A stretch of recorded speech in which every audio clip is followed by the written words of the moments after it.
Hello dear students, welcome to the class today.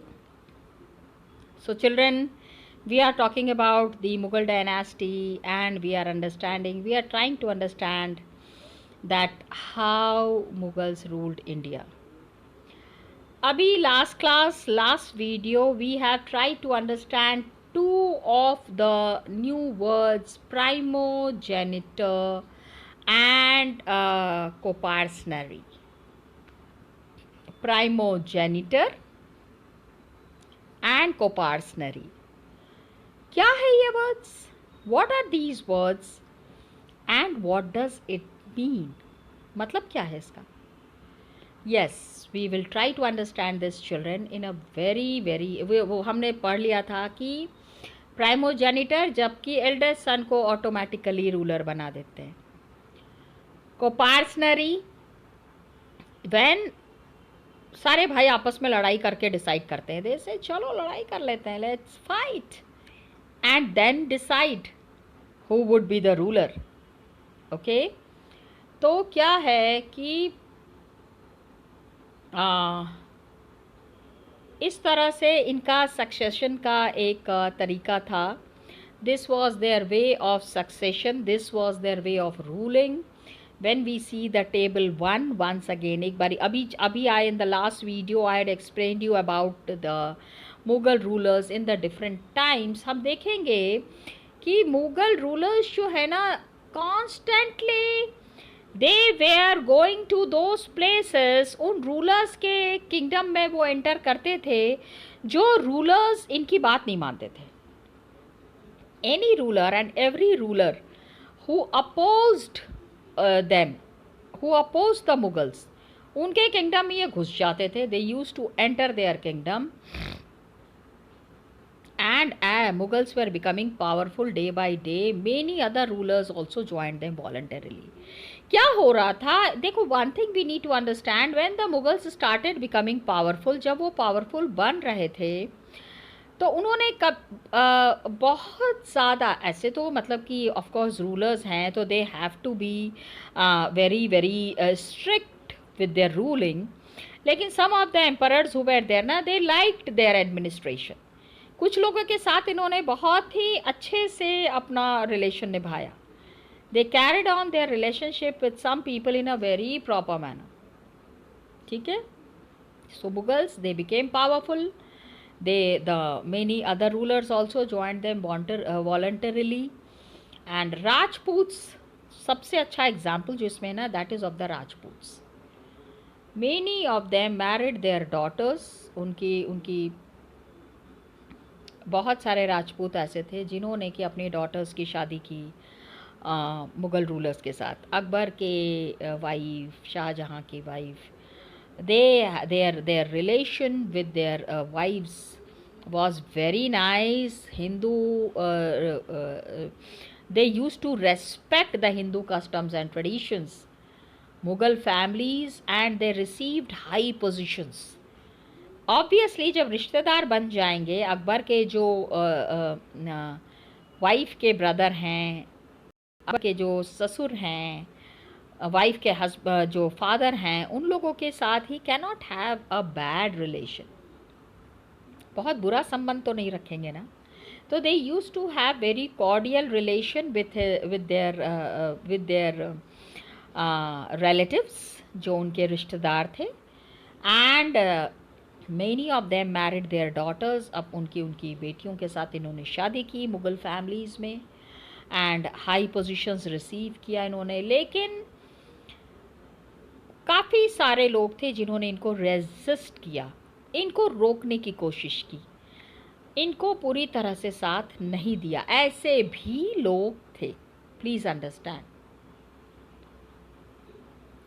अब जैसे कि सिसोदिया राजपूत्स थे, मेवाड़ के Sisodia Rajputs were there. They refuse to accept Mughal authority. उन्होंने कहा कि नहीं, हम आपके साथ बहुत ज़्यादा फ्रेंडशिप नहीं रख सकते हैं. योर कस्टम, देखो what happens is that people are attached to their customs and traditions. And if anybody will force you to change your traditions, आपके तरीक़ों को बदलने की कोशिश करेंगे ज़बरदस्ती, तो आप उसको ईज़िली एक्सेप्ट नहीं करोगे. You will not accept it easily. तो इसमें सिसोदिया राजपूत जो थे मेवाड़ के, they refuse to accept Mughal authority बहुत लॉन्ग टाइम तक, एंड वंस डिफीटेड, एक बारी हार जाते थे, they were honourably treated by the Mughals. इनको हराने के बाद इनको बेइज्जत नहीं करते थे मुगल्स, नेवर इंसल्टेड देम, ठीक है। They were given their lands back as assignments. Land जो था, मतलब suppose I am the ruler of Varanasi, तो Varanasi is my watan, my land, my area is my watan. तो उनको दे दिया। अब वो suppose the Mughals have come and they have defeated me, ठीक है, हरा दिया मुझे। उसके बाद they will not insult me, they will give my watan jagir back to me. मेरा जो एरिया है, मेरा जो एम्पायर है, वो मुझे वापस कर देंगे। There was balance between defeating but not humiliating other their opponents. जो ओपोनेंट्स हैं वो मुझे बेइज्जत नहीं कर, वो कहेंगे देखिए हम आपको बताना चाहते थे, the Mughal ruler will come and tell me कि we just wanted to let you know that we are powerful, please accept our power, you stay in Varanasi only, आप वाराणसी में रहिए और अपने तरीके से अपना सिस्टम को चलाइए, वी विल नॉट इंटरफेयर, लेकिन हाँ हमारे पावर को भी आप एक्सेप्ट कीजिए, you have to accept our power also, got it. तो क्या था, careful balance was there between the defeating but not humiliating their opponents, and Mughals were extending their influence, अपना पावर इन्होंने हर जगह बढ़ाया। Many kings were there, many chief were there, they accepted the Mughal power, Mughal power को उन्होंने accept किया। लेकिन every time there was no balance, balance हमेशा मेंटेन नहीं हो पा रहा था। टेबल 1 देखेंगे, औरंगज़ेब ने क्या किया, देखो उसमें दिया हुआ है ना, टेबल 1 में the story of Aurangzeb is given. He insulted Shivaji, जब मुगल अथॉरिटी को एक्सेप्ट करने की बात आई तो ही इंसल्टेड शिवाजी। अब what was the consequence of this insult, ये जो इन्होंने इंसल्ट किया ना, this was something very wrong that he had done Aurangzeb, and Aurangzeb and Shivaji, I mean amongst the Muslim, ये the rulers, the Maratha rulers के बीच में हमेशा फिर टेंशन रहा। हाँ, बुला के अपने किंगडम में, how can you insult someone, इतना ज़्यादा बेइज्जत करने का क्या मतलब बनता है, ओके। अब please understand the Mughal administration, one of the best administrations in the world.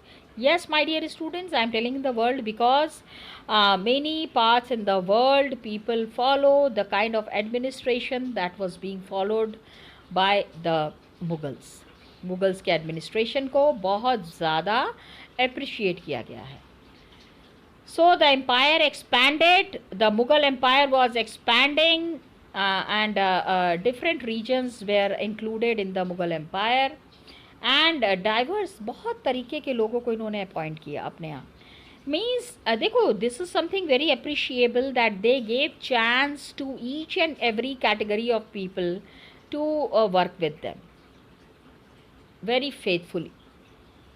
So Turkish nobles were there, matlab the Turks were there, they expanded to include Iranians were there, Indian Muslims were there, Afghans, Rajputs, Marathas and other groups, बहुत सारे groups थे which were included in their group, and they joined Mughal services.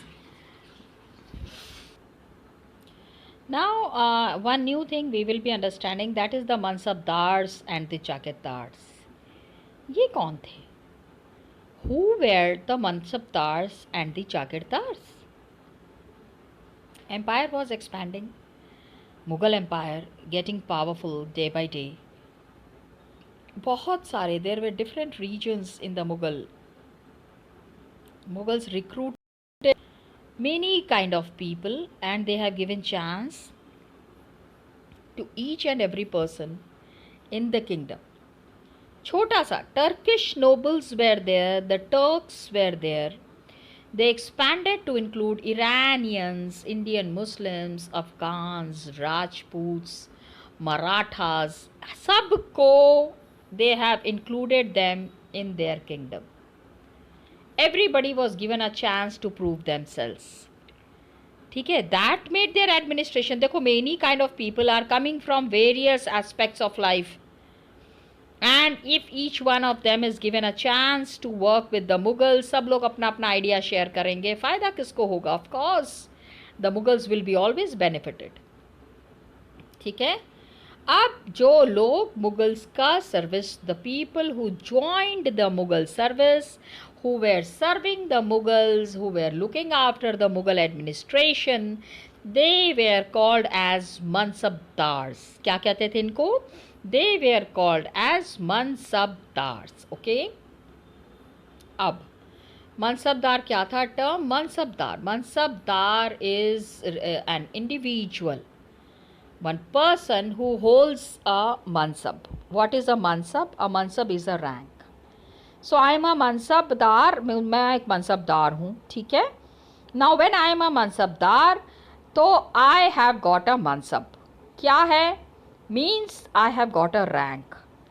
Mansabdar was a very powerful person in the Mughal dynasty. Okay? Mughals बहुत अच्छे से इसमें दे use to fix, वो मुझे एक रैंक देंगे कि देखिए मैडम आप जो हैं यू आर अ मनसबदार, तो आपको we are giving you a rank, you would be holding a big position in the Mughal empire, and salary हम आपको पर मंथ 50,000 सोने की दिनार देंगे, एंड मोहरे, एंड मिलिट्री रिस्पॉन्स, आपको आर्मी मेंटेन करना पड़ेगा. ओके सर, फिर आर्मी का खर्चा? हाँ, तो मैं कहूँगी ना कि अब मेरे पैसे से ही मैं क्या आर्मी को सैलरी दूंगी? नो. तो अब सैलरी में न्यूमेरिकल वैल्यू वाज देयर, जिसमें it was called as zat. Zat is there. Higher the zat, the more prestigious was the nobles position in court and large his salary. जट जितने हैं, मेरे पास जितने जट हैं, ठीक है, who is the what is a zat, अभी आगे आप लोगों को इसके बारे में पता चलेगा. जितने जट हैं उतना ही higher position is there in the court and larger is the salary. Salary भी उसी हिसाब से ज़्यादा है. मनसबदार्स की मिलिट्री रिस्पॉन्सिबिलिटी होती थी, and they have to I have to maintain number of sawar. ठीक है, zat means how many army people are there, I am maintaining a small army troop. ठीक है, and there are 5,000 army people I am maintaining. 500 हैं, 100 हैं, छोटे जितने ज़्यादा army के लोगों को मैं मेंटेन करूँगी उतनी ही I am prestigious. Then I am a mansabdar. Military responsibilities is my priority. सबसे ज़्यादा जिस चीज़ पे that is maintaining a specified number of sawar. सवार जो एनिमल्स की सवारी करते हैं, sawar, the word itself has got the meaning sawar. जट, पैदल जो सोल्जर्स चलते हैं, they are the zat, and sawar is the sawar who are on the horseback. तो mansabdar, as a mansabdar I am bringing my cavalry man. सवार को मैं लेके आती हूँ, इनका रजिस्ट्रेशन कराती हूँ. मेरे पास 50 घोड़े हैं तो 50 सवार मुझे रखना है. 50 नहीं, 100 सवार रखना है, क्योंकि बहुत देर तक एक ही आदमी घोड़े पर ट्रैवल नहीं कर सकता है. उसके बाद जो हॉर्सेस हैं, जो घोड़े हैं, अरबी घोड़े हैं, उनको भी ब्रांड कर दिया गया है, उनके ऊपर भी ठप्पा लगा दिया गया है. The best quality horses are there, and accordingly I will be receiving money from the Mughal emperor. जिन्होंने मुझे मनसबदार बनाया है, ही विल सी कि मैं कितने जट मेंटेन कर रही हूँ, मैं कितने सवार मेंटेन कर रही हूँ, और accordingly I would be given the responsibilities and money to pay the soldiers. Army के लोग हैं, मुफ्त का काम थोड़ी करेंगे. They are laying down their life, so they need money for that ना. सैलरी तो पे करनी पड़ेगी ना. Salary needs to be paid to them. ठीक है. Mansabdars are receiving their salary as revenue assignments. Assignments were there. जागीर मुझे दे दी जाएगी. I would be given a Jagir.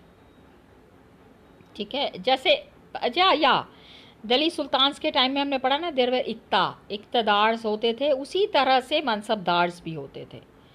And most like if a mansabdar is there, like muqti, iqtadar जो होते थे या जिनको हम मुक्ति कहते थे, मनसबदार्स डिड नॉट रेसाइड और administer their jagir. Suppose I have got a jagir. ठीक है. I have got a jagir of 200 acres. कोई ज़रूरी नहीं है कि मैं अपने जागीर में रहूँगी. They only had right to the revenue of their assignment. मुझे खाली वहाँ पे जाके टैक्सेस कलेक्ट करना है. और मैं अपने I can send my servants also to collect the taxes. Not necessarily कि मुझे ही वहाँ पे जाके टैक्सेस कलेक्ट करना है. It was not as such. Okay. And Mansabdars themselves served in some other part of the country. I am a Mansabdar. I am posted in Kerala. I am working in Kerala. या फिर I am working in Maharashtra and मैंने अपने लोगों को appoint किया हुआ है who will go and collect the taxes, जो कि टैक्सेस कलेक्ट करेंगे. Got it.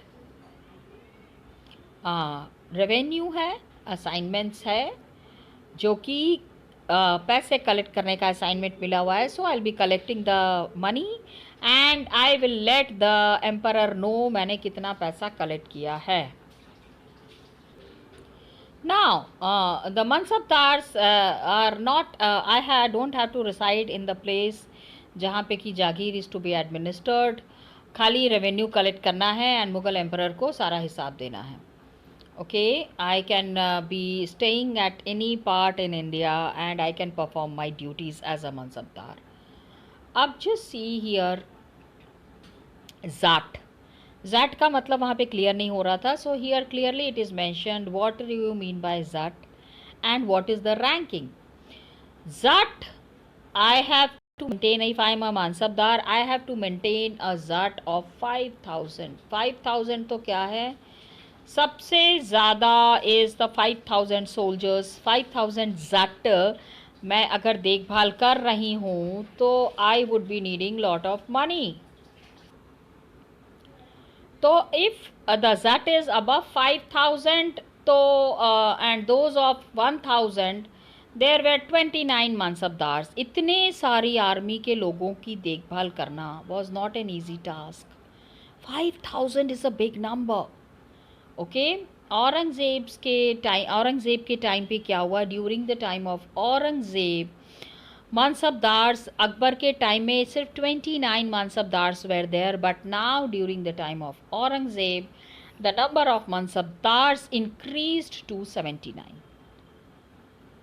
पहले 29 थे अकबर के टाइम पे, औरंगज़ेब के टाइम पे 79. Means army has increased, fighting has increased. काफ़ी सारी चीज़ें जो हैं एम्पायर में चेंज हो रहा था. This is what is very evident by the zat. तो mansabdar, as a mansabdar I have to take care of two things, the zat and the sawar. Zat the soldiers on foot and sawar, sawar is सवार. ठीक है, एनिमल बैक पे. अब ये देखो यहाँ पे एक पिक्चर दी हुई है. Just look at this beautiful picture जिसमें कि mansabdar on March with his सवार्स. सवार्स के साथ ये देखो मनसबदार जो हैं आगे बढ़ रहे हैं, बैटल फ्रंट पे जा रहे हैं. लुक एट द सवार. दीज आर द सवार एंड दीज आर द जट. ये सारे जट हैं जो पैदल हैं, soldiers on foot and soldiers on the animal back. In today's time what do we call it as, पता है? We call it as infantry and cavalry.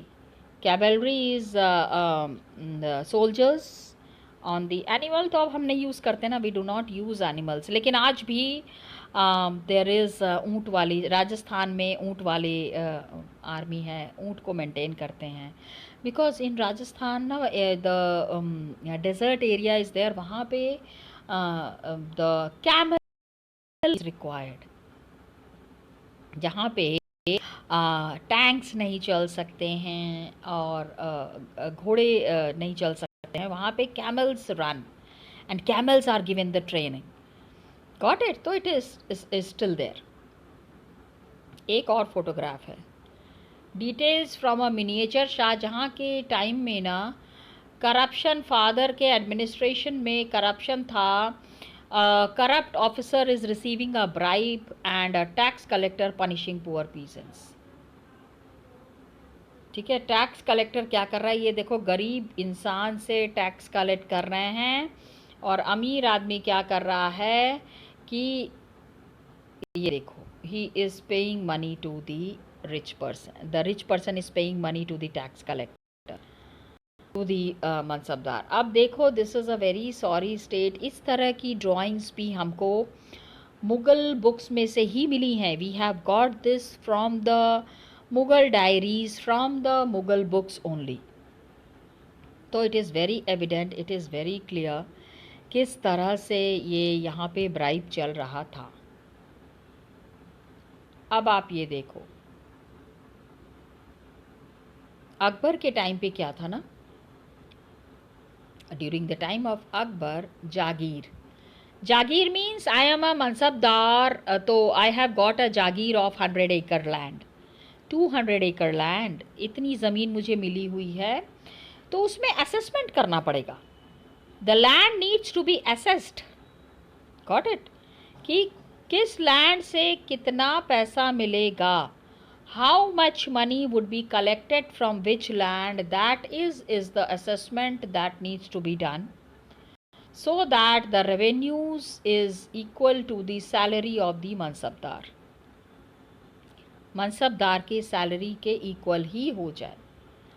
Akbar के टाइम पे ये जो जागीर था ना, it was very carefully assessed, assessment हुआ, and the revenues were equal to the salary of the mansabdar, मनसबदार की सैलरी के इक्वल ही रेवेन्यू था।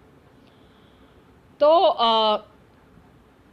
औरंगज़ेब के टाइम पे क्या हुआ कि the actual revenue was often less than the collected, was often less than the granted sum. Suppose a piece of land is there, I've got 100 acres of land, the assessors will come, people will come and see the land, and वो बोलेंगे आपके पास तो बहुत अच्छी ज़मीन है, इस ज़मीन से आपको 50,000 rupees annually you have to give, 50,000 rupees of that time you have to give it to the emperor.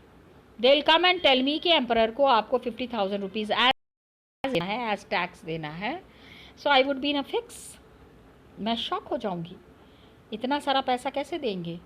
Okay लेकिन औरंगज़ेब के टाइम तक क्या हुआ, this was no longer the case, actual revenue collected was less than the granted sum. जितना assessment है वो उन्होंने कहा 50,000 and I am able to pay only 20,000, तो नुकसान हो गया ना। फिर रेवेन्यू जितना कहा था उन्होंने, उतना revenue I could not give, तो there is a loss to the empire, to the emperor.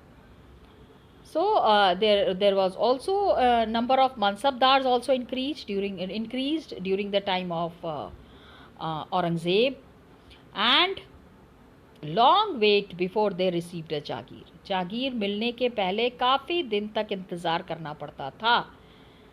Huge increase in the number of mansabdars। तो जागीर जब तक आपका नंबर आएगा, you will be the Jagir for collection of taxes, तब तक बहुत late हो जाती थी। तो collection of taxes was a big and tough task. Collecting taxes, big task in front of jagirdars. Lot of revenue was being extracted because the kind of army they have to maintain, they have to pay the army people. It was very much important that proper money should be there. And Akbar was very well managed person. Akbar के administration में there was no problem. he had kept only 29 जागीरदार्स mansabdars. कितने लोगों को करेंगे? औरंगजेब ने क्या किया? 79 mansabdars. Managing those mansabdars, giving them jagirs, collecting the revenue. अब क्या हो गया? There was a phase of mismanagement. थोड़ा सा क्या हुआ यहाँ पे?